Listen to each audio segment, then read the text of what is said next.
grown men gave orders, and grown men shot children and killed them, and then gathered some of them and tortured them.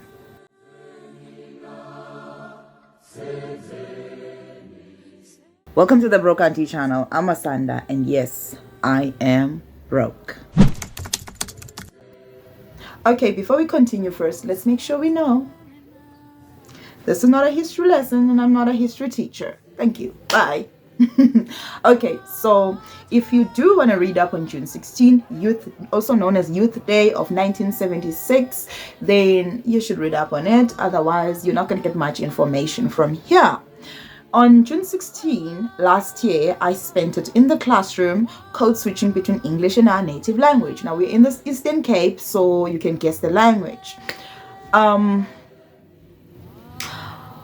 And I plan to do the same this year. This is not something I just did. You have to plan for your lessons.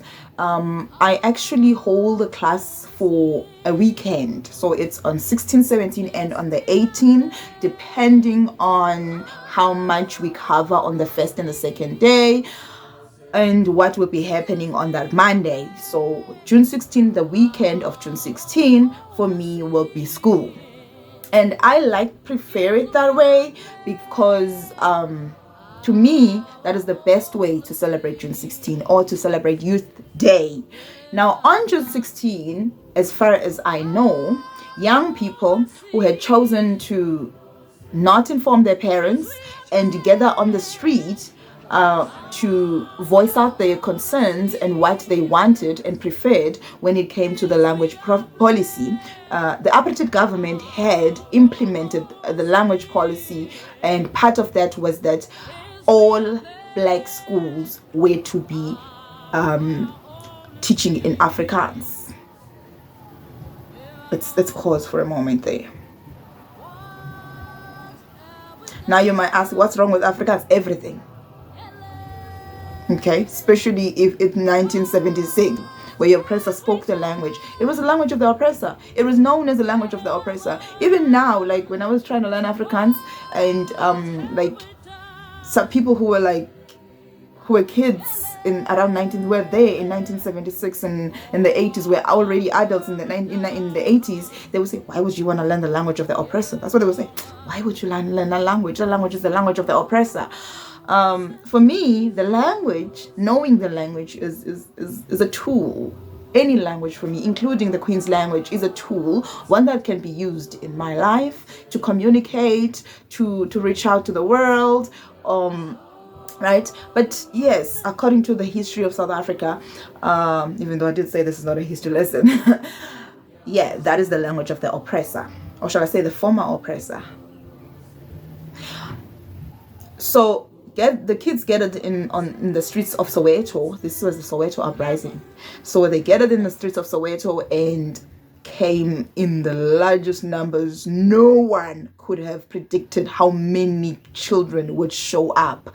These children didn't bring their parents. They didn't want to inform their parents because they were afraid that their parents would stop them because they were afraid of the oppressor, right?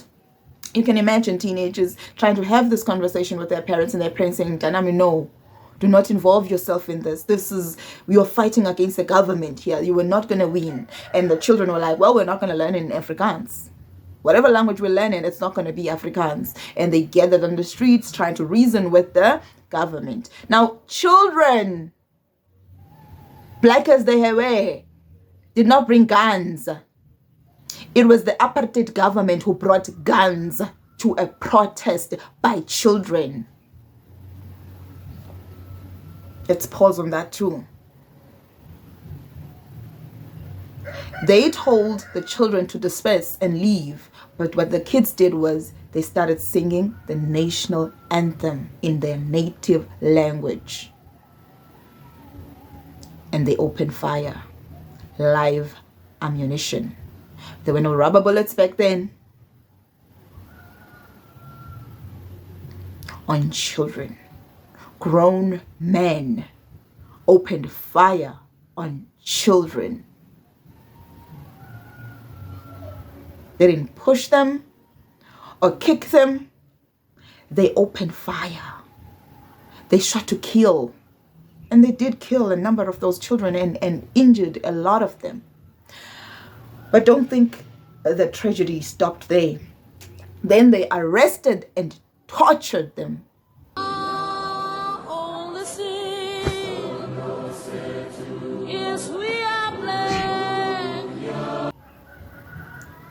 I don't even want to mention the ways, because when I read about it, my body still shivers when I read about it.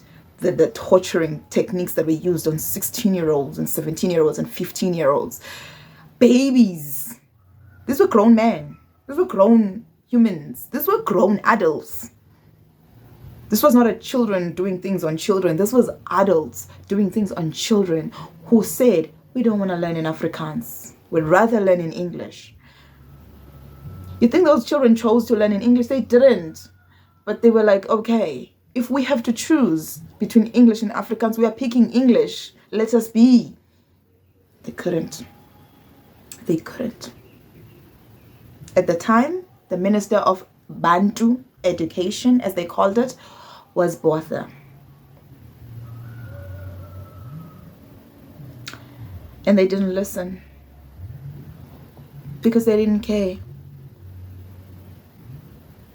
They were not putting those language policies to improve education. They were putting those language policies there and teaching people in Afrikaans by force because they wanted to get a grip and a hold on every black person that lived on this country.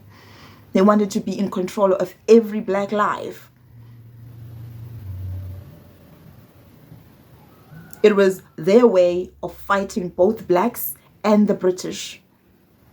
Because the British were winning on them when it came to education. Black people from South Africa were learning in English and were happily learning in English. And that made it easy for them to be able to migrate to English. And that's why I, for the rest of my teaching years, will spend June 16 in the classroom teaching my learners both in English and their native language. Until otherwise. It's still unbelievable that police shot at kids who were singing, and all the kids could do was pick up rubbish bins and try and hide behind rubbish bins and rubbish lids and throw stones. All they had were stones that were on the ground. They picked rocks up on the floor and threw them at people who were shooting live ammunition. What chance did they have? Some of the kids they were tortured, who survived, were actually tortured by the government. Those were children, not criminals. They were children, and all they wanted was to learn in English. They could have stopped it way before and said, okay, you learn in English. If you want to learn in English, then go ahead and learn in English. But it wasn't about education. It was about control. They wanted to control the black child and make sure that the future of a black child belongs to the apartheid government.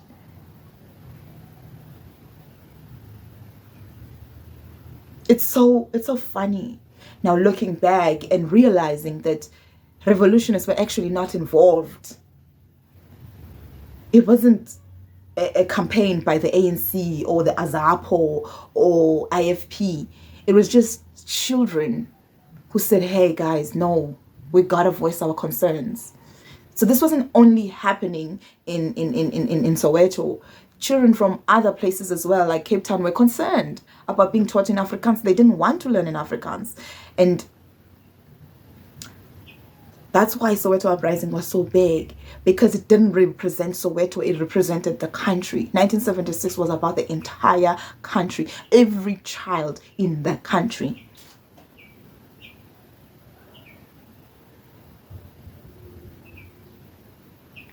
Looking back now, they could have done. Just because you were the oppressor, you didn't have to kill children. If being an oppressor means killing children, then wow. Wow. And those are the things that make people say, no, People like Nelson Mandela sold us out because they imposed forgiveness on the country instead of putting those people behind bars. They said, no, let's forgive them. Those people should have been trialed, should have been charged, put in front of a judge, charged and sentenced to prison. They should have been behind bars. In fact, Nelson Mandela should have swapped places with those people. Those people murdered children, and Nelson Mandela chose forgiveness. That's why you find a lot of young people saying, no, they sold us out. Not because forgiveness is not in our hearts, but how do you forgive that? How do you forgive the killing of children? Where do you go to find that within you? This is why, like, you're brought to tears when you hear people say, oh, that's in the past, why don't you move on? The SOWETO uprising was not revolutionists being shot. Those were not adults. Those were children, babies, and grown men gave orders because they wanted those children to say what they wanted to hear. And I will remind you again, this is not a history lesson. And for those who keep saying, how would you like it if Nelson Mandela was played by a sitting race? Nelson Mandela is not a mermaid. Nelson Mandela is not a fictional character. Nelson Mandela is not a person who lived at a time nobody's sure of. We're not guessing when Nelson Mandela, we're not deducting when Nelson Mandela lived. Nelson Mandela is not a hero. He's a man who fought for the right of his people. Now, that was not long ago, that was just right now. He was the president in 1994. He became the president of the first black president of South Africa. He's not never, never, and never again shall it be that this beautiful land will again experience the oppression of one by another. Hands off him. Hands off. Yes, we will criticize some of his decisions because they affect us directly.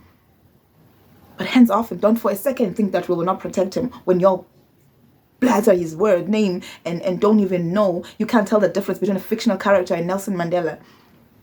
Hands off Nelson Mandela. And yes, June 16, I will be in the classroom.